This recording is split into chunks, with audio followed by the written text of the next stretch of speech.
Legenda Dewa Bintang. Chapter 286. Teror masih berlanjut 4.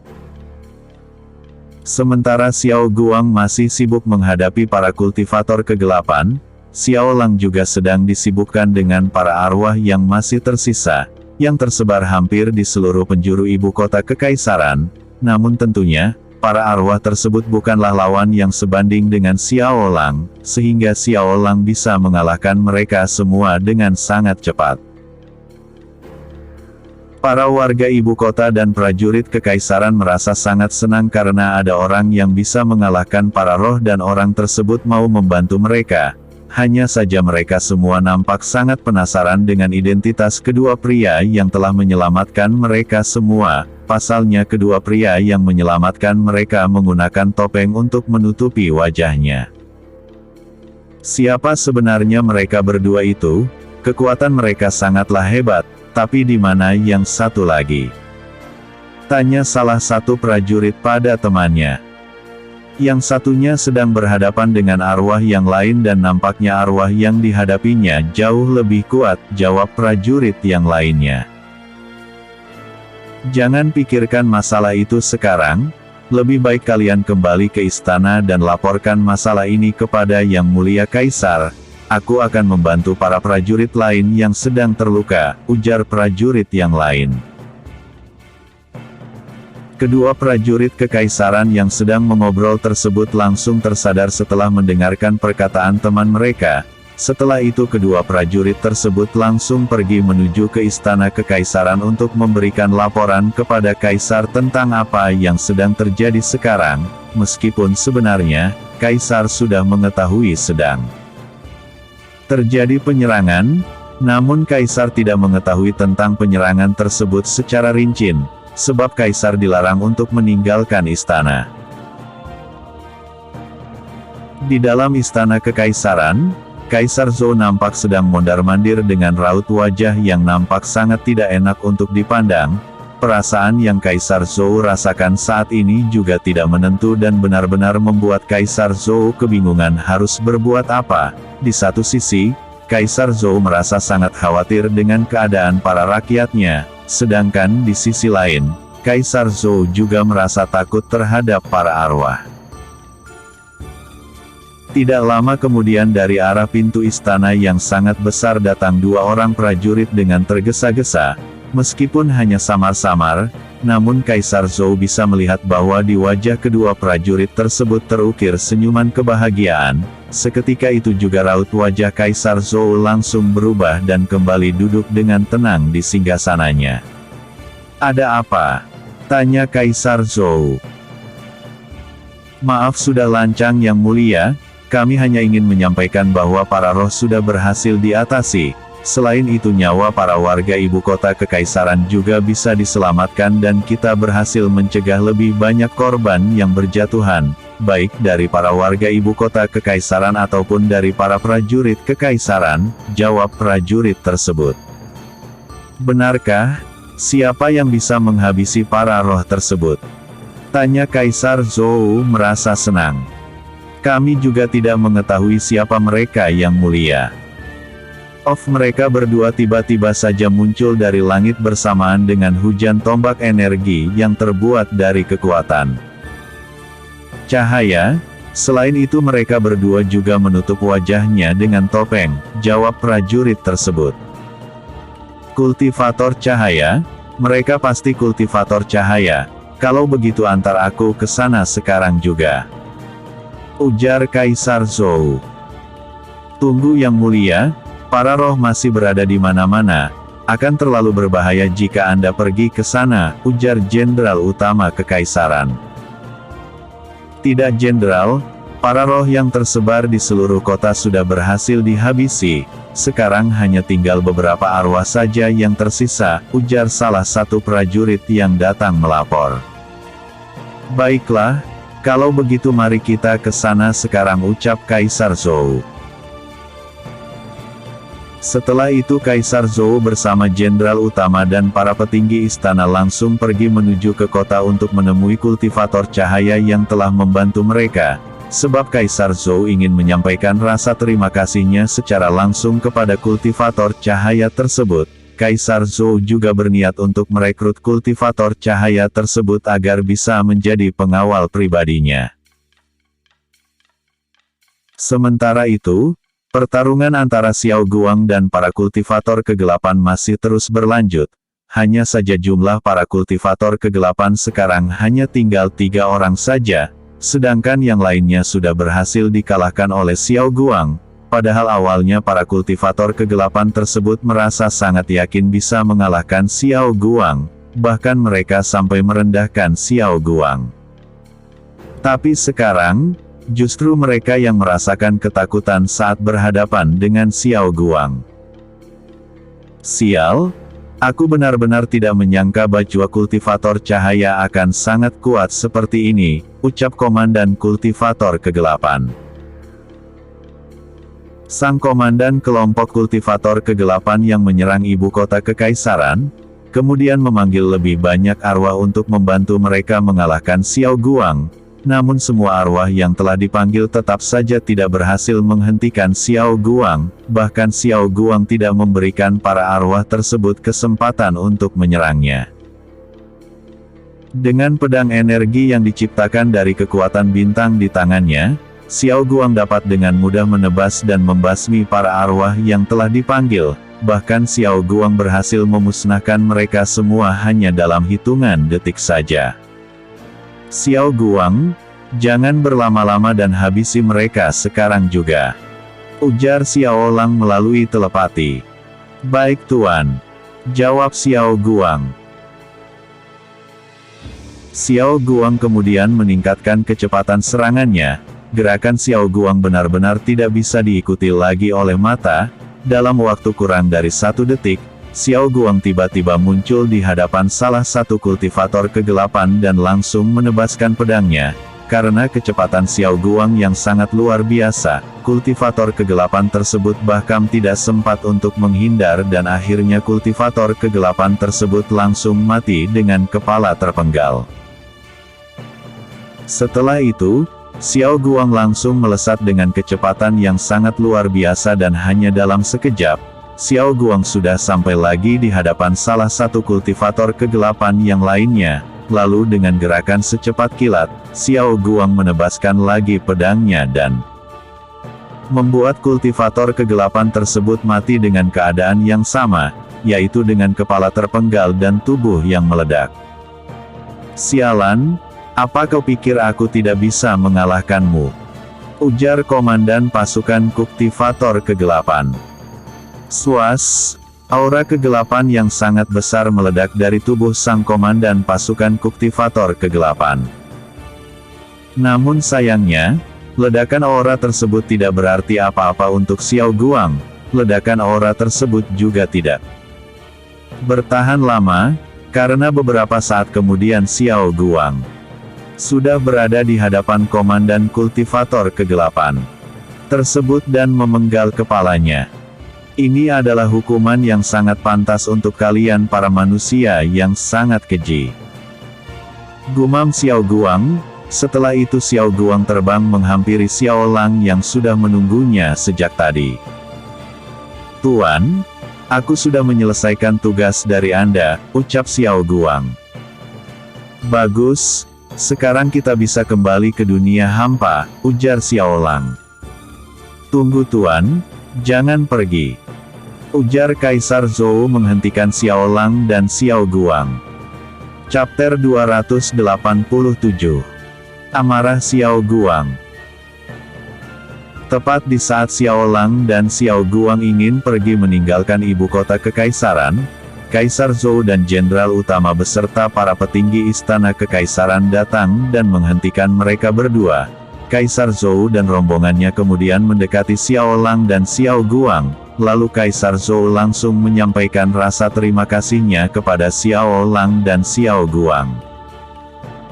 Aku benar-benar mengucapkan terima kasih yang sebesar-besarnya kepada kalian berdua, karena berkat kalian berdua ibu kota kekaisaran bisa terselamatkan, ucap Kaisar Zhou tulus.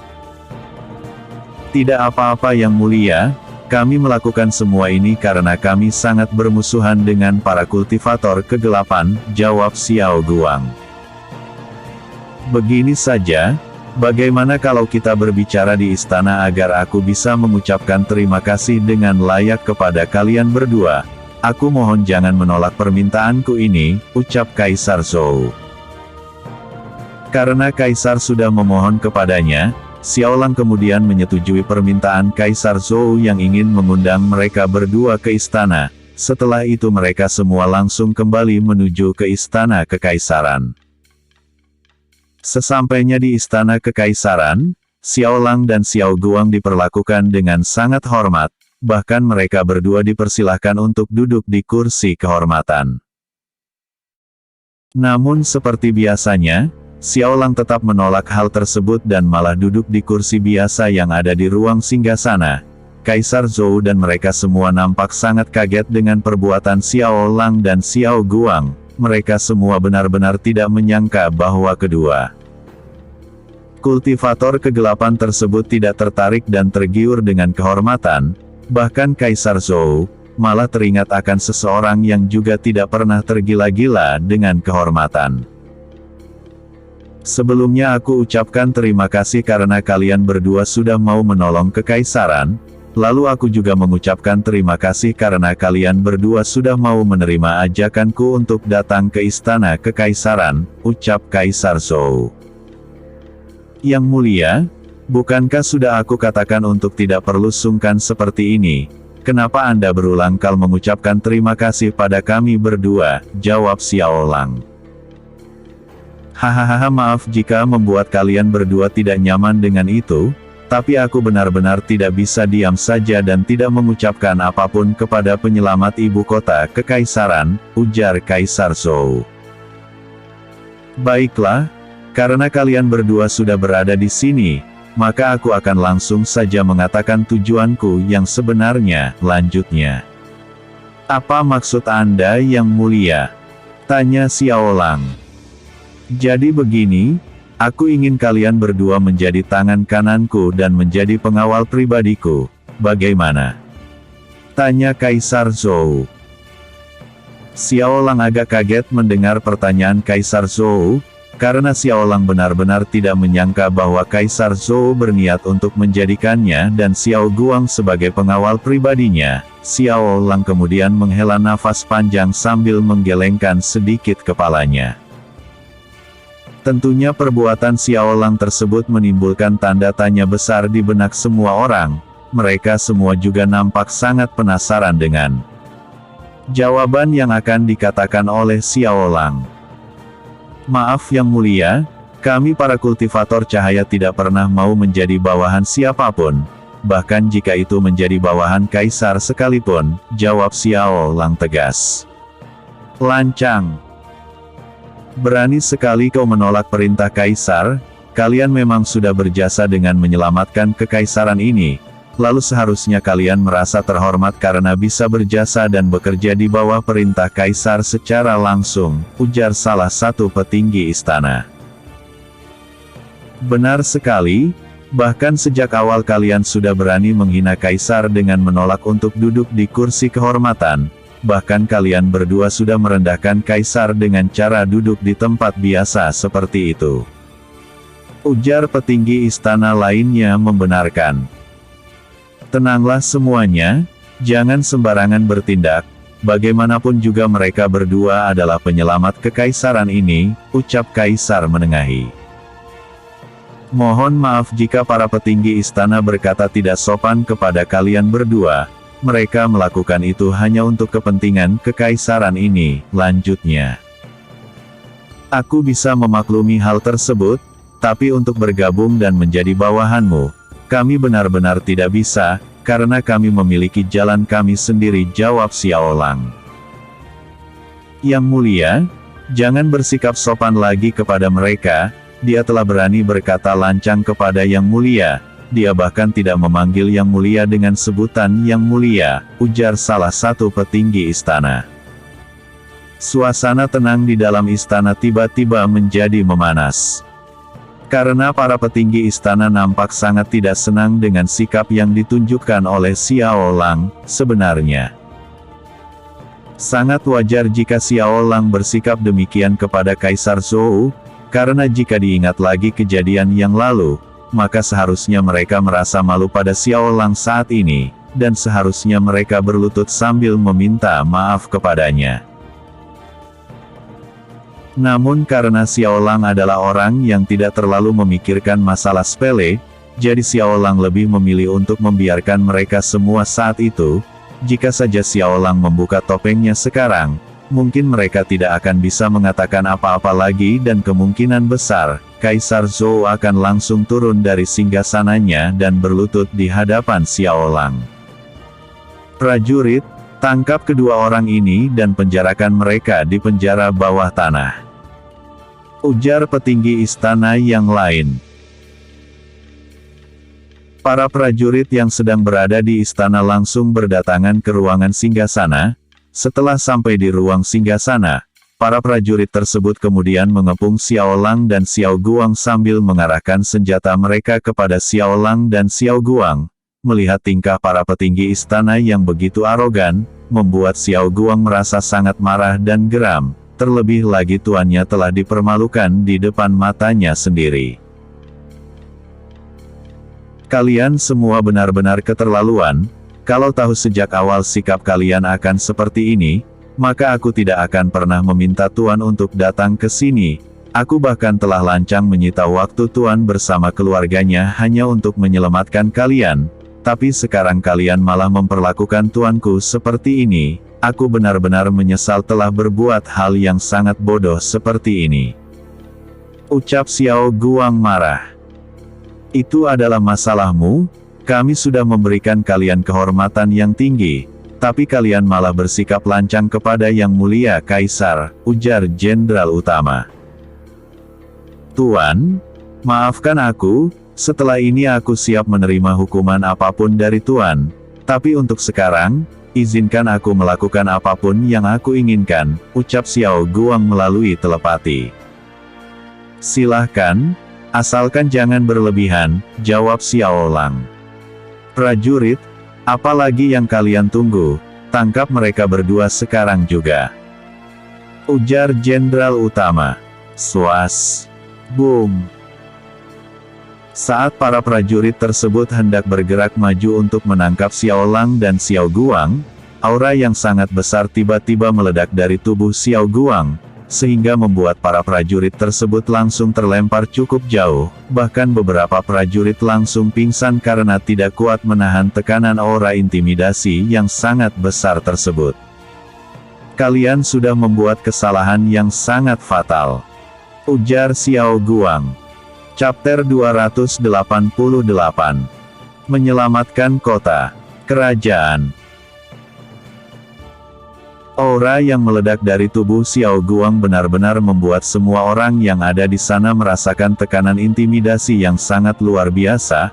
Udara di dalam ruangan singgasana terasa sangat sesak, darah segar mulai bercucuran dari hidung mereka, bahkan beberapa petinggi istana sampai memuntahkan darah segar dari mulutnya. Energi kekuatan bintang akan sangat nyaman dan hangat bila digunakan untuk menyembuhkan, namun akan sangat ganas bila digunakan untuk menyakiti. Seharusnya aku sudah membunuh kalian semua karena berani bertindak sembarangan kepada tuanku, tapi karena tuanku melarang untuk membunuh kalian, maka aku harap dengan ini kalian bisa belajar untuk tidak bertindak seenaknya saja, terlebih lagi kepada orang yang telah menyelamatkan nyawa kalian, ucap Xiao Guang. Aku tidak akan pernah membiarkan orang seperti kalian bertindak sesuka hati.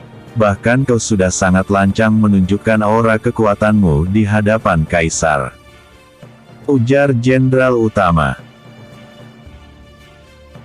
Jenderal Utama Kekaisaran kemudian bergerak maju dengan membawa pedang di tangannya, meskipun langkahnya terasa sangat berat dan tubuhnya gemetaran menahan tekanan intimidasi yang luar biasa berat, namun Jenderal Utama Kekaisaran tetap berusaha untuk berjalan mendekati Xiao Guang. Para petinggi istana yang memang dari sejak awal sudah tidak menyukai Xiao Lang dan Xiao Guang, kemudian melakukan hal yang sama seperti Jenderal Utama Kekaisaran. Xiao Guang hanya bisa menghela nafas panjang melihat yang mereka lakukan. Xiao Guang benar-benar tidak mengerti lagi jalan pikiran mereka semua, padahal Xiao Guang sudah memperingatkan mereka semua dengan melepaskan auranya, walaupun aura yang Xiao Guang lepaskan hanyalah sedikit. Akan tetapi, mereka nampak tidak berpikir sedikitpun dan tidak bisa mengerti sedikitpun bahwa sekarang nyawa mereka bisa saja melayang. Bagi Xiao Guang untuk membunuh mereka semua adalah pekerjaan yang sangat mudah, bahkan untuk memusnahkan ibu kota kekaisaran saja sangat mudah bagi Xiao Guang. Asalkan Xiao Lang memberikan perintah maka apapun akan dilakukan oleh Xiao Guang, termasuk menghancurkan istana kekaisaran atau membunuh mereka semua yang ada di sana. Kalian benar-benar manusia yang tidak tahu diri, ujar Xiao Guang. Swoosh. Boom. Aura kekuatan bintang meledak lagi dari tubuh Xiao Guang dan kali ini, Xiao Guang benar-benar melepaskan kekuatan yang jauh lebih besar dari sebelumnya. Jenderal Utama Kekaisaran dan para petinggi istana yang sedang berjalan mendekati Xiao Guang langsung terjatuh saat itu juga. Mereka semua berlutut di lantai tanpa bisa bergerak sedikitpun. Bahkan untuk menggerakkan tangan mereka saja sangat sulit. Para petinggi istana langsung jatuh pingsan saat itu juga, sedangkan Jenderal Utama Kekaisaran nampak masih bisa bertahan meskipun telah memuntahkan seteguk darah segar dari mulutnya. Tekanan intimidasi yang berasal dari Xiao Guang benar-benar sangat luar biasa besar, bahkan Kaisar Zhou sendiri tidak dapat bergerak lagi dari singgasananya. Xiao Guang sudah cukup, sudah saatnya kita kembali, ucap Xiao Lang melalui telepati. Baik Tuan, jawab Xiao Guang. Setelah itu, Xiao Guang langsung menarik kembali aura kekuatannya dan seketika tekanan intimidasi yang menindas semua orang langsung menghilang seperti dibawa oleh angin. Xiao Lang yang sebelumnya hanya diam dan duduk dengan tenang di kursinya, kemudian berdiri dan berjalan mendekati Kaisar Zhou yang nampak masih tercengang dan kaget dengan situasi yang baru saja dia alami. Yang mulia Kaisar, maaf jika bawahanku terlalu kasar, jadi kami akan pergi sekarang, ucap Xiao Lang. Kaisar Zhou tidak menjawab perkataan Xiao Lang, tatapan matanya terlihat kosong dan tubuhnya masih nampak gemetaran karena rasa takut.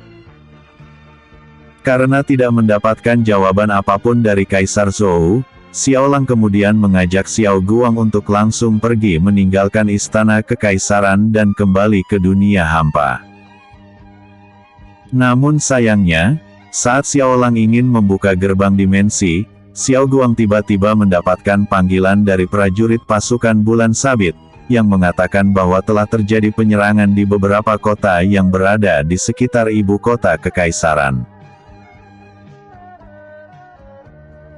Tanpa menunda waktu lagi, Xiao Lang dan Xiao Guang langsung bergegas menuju ke kota yang letaknya paling dekat dengan ibu kota kekaisaran. Sesampainya di kota tersebut, Xiao Lang dan Xiao Guang cukup terkejut karena kultivator kegelapan yang berada di kota tersebut.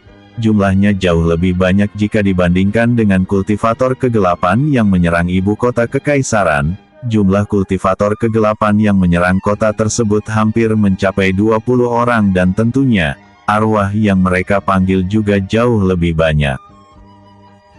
Xiao Guang, kali ini jangan bermain-main lagi dan langsung habisi mereka dengan cepat, kalau tidak kota-kota lain bisa hancur, ucap Xiao Lang.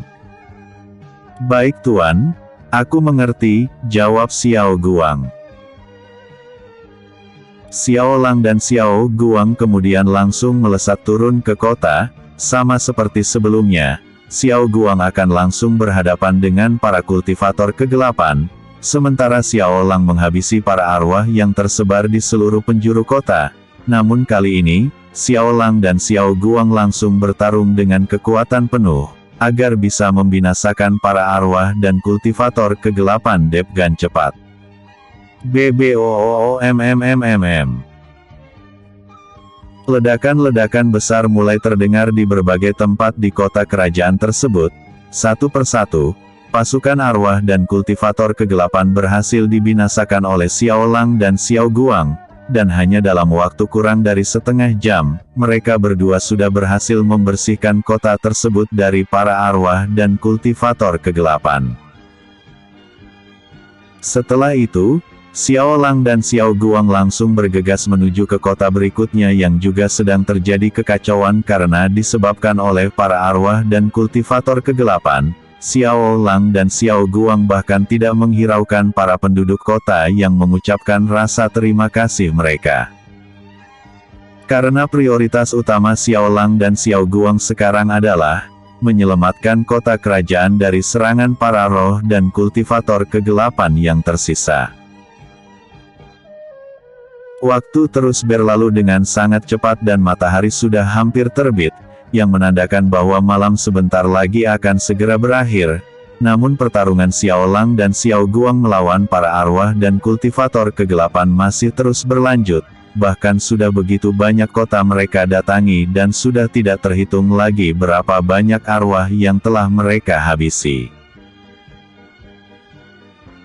Saat ini Xiao Lang dan Xiao Guang sedang melakukan pertarungan di kota kerajaan terakhir, yang menjadi tempat penyerangan para arwah dan kultivator kegelapan yang tersisa. Meskipun sudah melewati banyak sekali pertarungan dalam satu malam, namun kekuatan Xiao Lang dan Xiao Guang masih nampak belum menurun sedikitpun. Mereka berdua masih sangat bersemangat menghabisi para arwah dan kultivator kegelapan. Ini adalah pertarungan terakhir kita malam ini. Setelah mereka semua mati, kita bisa beristirahat dengan sangat tenang. Jadi selesaikan ini dengan cepat, karena aku sudah sangat lelah, ucap Xiao Lang. Baik Tuan, jawab Xiao Guang. Chapter 289. Lencana Giok. Xiao Lang dan Xiao Guang kemudian mempercepat serangan mereka terhadap para roh dan kultivator kegelapan yang tersisa, agar mereka bisa menyelesaikan pertarungan tersebut dengan cepat dan bisa kembali beristirahat di dunia hampa, karena saat ini mereka berdua sudah benar-benar merasa lelah dan ingin segera beristirahat.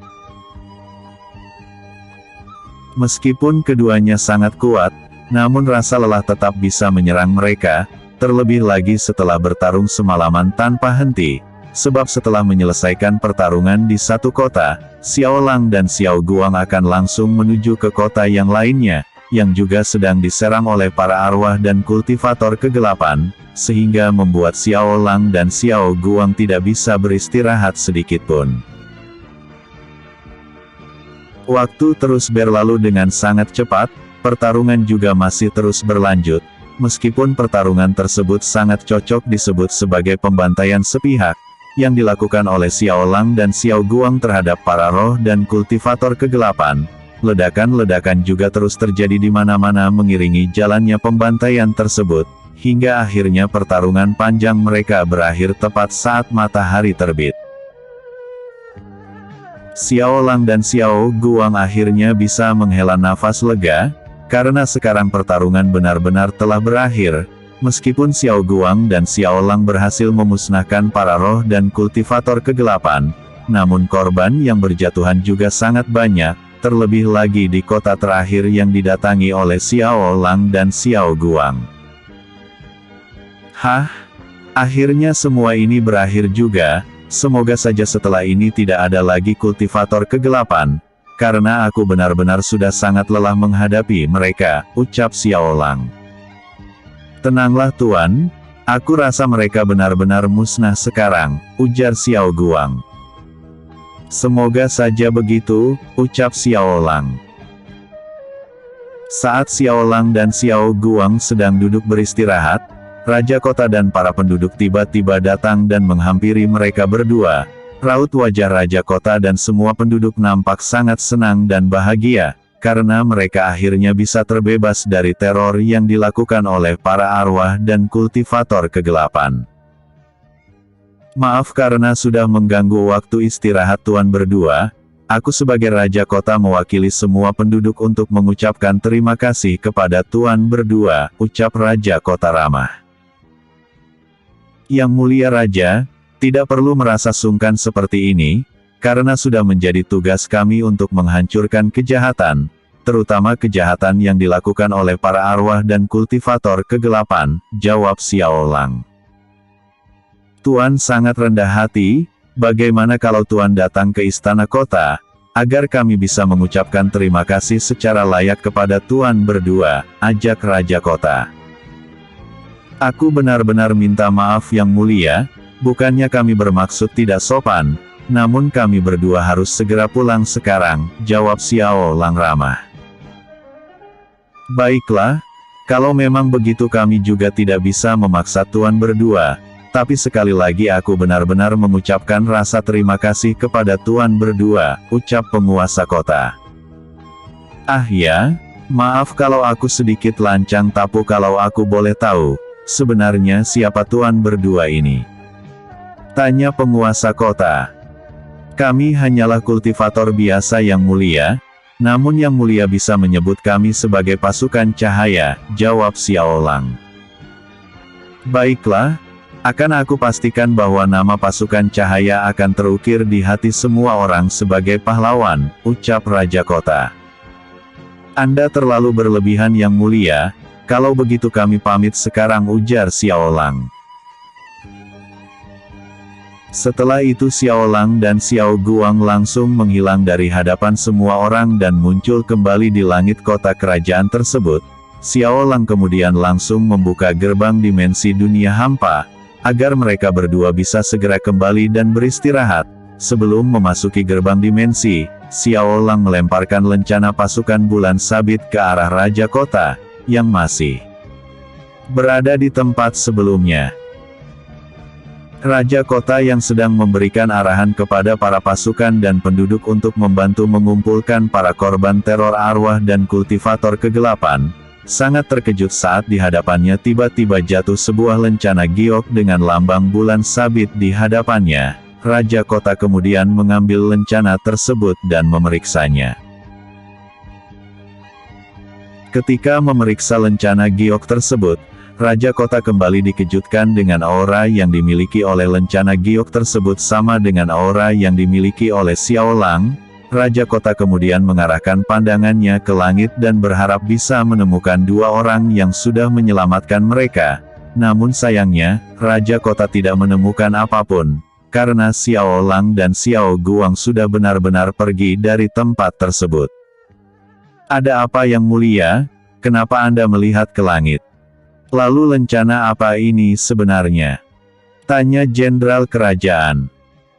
Lencana ini adalah lencana yang dimiliki oleh dua orang yang telah menolong kita tadi.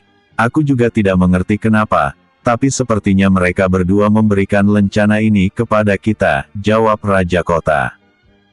Benarkah itu Yang Mulia? Tanya Jenderal penasaran. Aku tidak mungkin salah karena aura yang ada pada lencana giok ini, terasa sama dengan aura yang dimiliki oleh salah satu pasukan cahaya tersebut, yang artinya mereka berdua mau berhubungan baik dengan kita secara tidak langsung, jawab Raja Kota. Syukurlah, meskipun kerajaan kita adalah kerajaan terkecil di Kekaisaran, tapi dengan adanya bantuan dari kedua pendekar hebat tersebut, maka kerajaan kita akan terhindar dari masalah, ujar Jenderal Kerajaan. Benar yang kau ucapkan Jenderal. Aku akan menganggap lencana giok ini sebagai harta kerajaan mulai sekarang, ucap Raja Kota. Setelah itu Raja Kota langsung memerintahkan semua orang untuk langsung mengumpulkan para korban, agar mayat mereka bisa disemayamkan secara layak. Selain itu Raja Kota juga memerintahkan para prajurit untuk memberikan bantuan kepada keluarga mereka. Meskipun dalam keadaan berduka, namun Raja Kota nampak sangat senang, karena sekarang, kota kecilnya berhasil menjalin hubungan baik dengan orang kuat. Di dunia hampa gerbang dimensi muncul di halaman istana, lalu Xiao Lang dan Xiao Guang keluar dari dalam gerbang dimensi tersebut. Raut wajah Xiao Lang nampak sangat tidak enak untuk dipandang, karena sekarang Xiao Lang merasa sangat lelah dan mengantuk.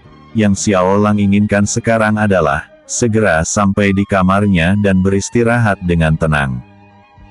Tuan, boleh aku menanyakan sesuatu? Tanya Xiao Guang.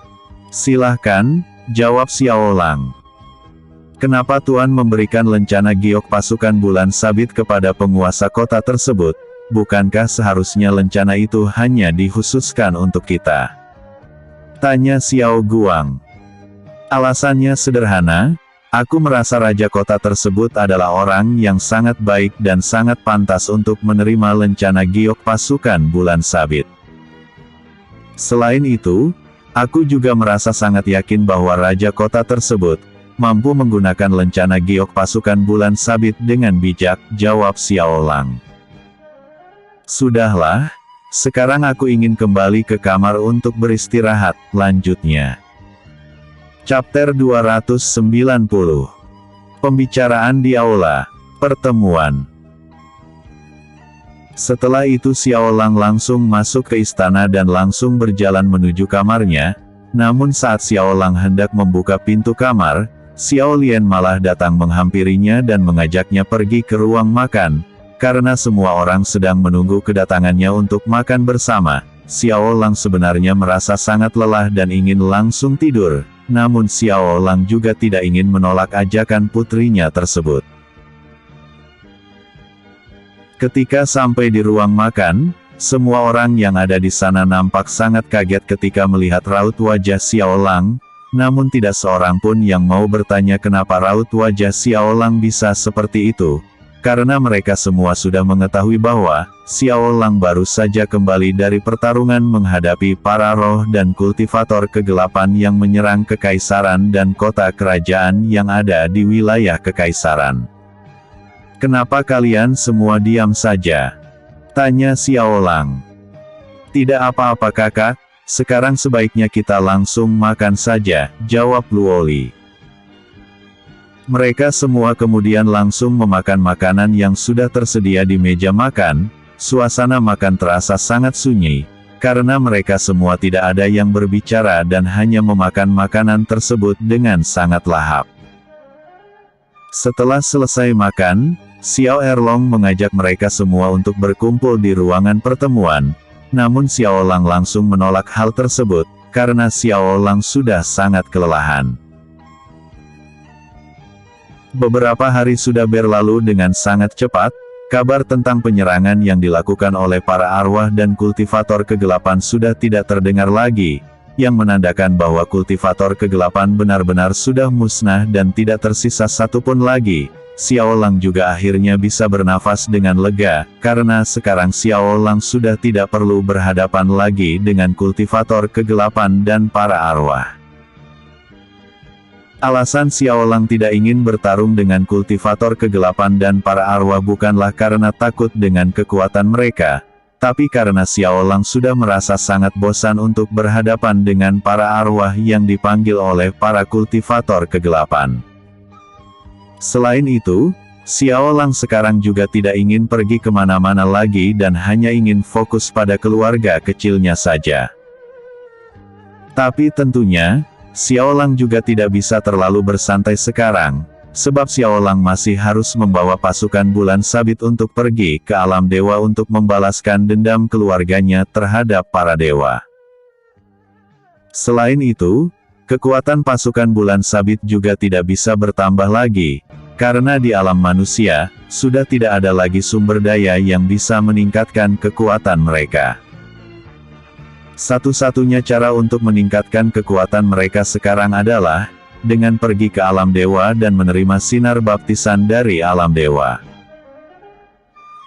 Selain itu, hanya sumber daya dari alam para dewa yang bisa meningkatkan kekuatan pasukan bulan sabit sampai ke tahapan yang berikutnya.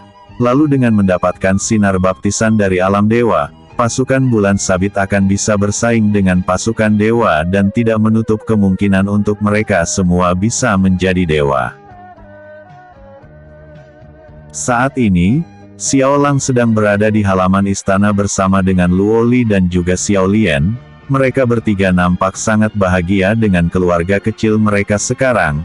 Bahkan Xiao Lang bisa melepaskan dan melupakan semua beban yang ada di pundaknya saat bersama dengan Luoli dan Xiao Lian. Terlebih lagi, sekarang mereka sedang menantikan kehadiran anggota keluarga mereka yang baru. Lier, apa kau menginginkan sesuatu? Tanya Xiaolang. Untuk saat ini tidak, memangnya ada apa? Kenapa kakak tiba-tiba bertanya seperti itu? Tanya Luoli. Sebenarnya tidak ada apa-apa sayang, tapi aku menginginkan sesuatu untuk anak kita nanti, jawab Xiaolang. Memangnya apa yang kakak inginkan? Tanya Luoli. Aku ingin anak kita bisa lahir di alam dewa, lebih tepatnya di klan Dewa Cahaya, jawab Xiaolang. Aku akan mendukung apapun yang kakak inginkan, lagi pula aku juga sangat berharap agar anak kita nanti bisa tinggal di alam dewa, hanya saja aku merasa sedikit khawatir, ucap Luoli. Memangnya apa yang kau khawatirkan sayang? Tanya Xiaolang. Tanpa aku jelaskan sendiri, aku rasa kakak juga sudah mengetahui bahwa di alam dewa sedang terjadi kekacauan. Aku hanya merasa takut, saat anak kita lahir nanti, nyawanya akan terancam, jawab Luoli. Lier, kau tenang saja, selama aku hidup, aku tidak akan membiarkan siapapun menyentuh anak kita, bahkan jika itu kelima penguasa sekalipun. Aku juga berjanji padamu, sebelum anak kita lahir nanti, aku pasti sudah menundukkan para dewa, atau setidaknya aku sudah berhasil membangun lagi klan Dewa Cahaya, ujar Xiaolang. Semoga saja apa yang kakak inginkan bisa tercapai, ucap Luoli. Karena sudah terlalu lama berada di halaman istana, Xiaolang kemudian mengajak Luoli dan Xiaolian untuk kembali ke istana, karena Xiaolang ingin melakukan pertemuan dengan para petinggi istana dunia hampa. Tujuannya adalah untuk membicarakan mengenai keberangkatan mereka semua ke alam dewa. Setelah mengantarkan Luoli dan Xiaolian ke kamar, Xiaolang kemudian langsung menghubungi semua orang melalui telepati dan meminta mereka semua untuk berkumpul di ruang pertemuan. Tidak lupa juga Xiaolang menghubungi Shen Liu yang sekarang masih berada di dunia nyata, untuk menanyakan tentang perkembangan pembuatan dunia kecil. Sudah saatnya untuk pergi ke alam dewa sekarang, gumam Xiaolang kemudian langsung menuju ke ruangan pertemuan. Sesampainya di ruang pertemuan, semua orang penting nampak sudah berkumpul di ruangan tersebut, karena mereka semua langsung bergegas datang ke ruang pertemuan setelah mendapatkan panggilan dari Xiaolang. Bahkan Xiao Guang, Silong dan Dao Fang yang sedang melatih Zhou Jin juga telah hadir di ruangan tersebut. Tentunya Zhou Jin sendiri juga hadir di dalam pertemuan itu. Terima kasih karena semuanya sudah datang memenuhi panggilanku. Tujuanku memanggil kalian semua untuk datang ke sini adalah untuk membicarakan tentang keberangkatan kita ke alam dewa. Karena kita sudah tidak bisa menunda keberangkatan kita lagi, ucap Xiaolang memulai pertemuan. Maaf jika aku menyela pangeran, lalu bagaimana dengan kesiapan pembuatan dunia kecil untuk keluarga Xiao? Bukankah kita tidak bisa berangkat ke alam dewa sebelum dunia kecil tersebut selesai diciptakan?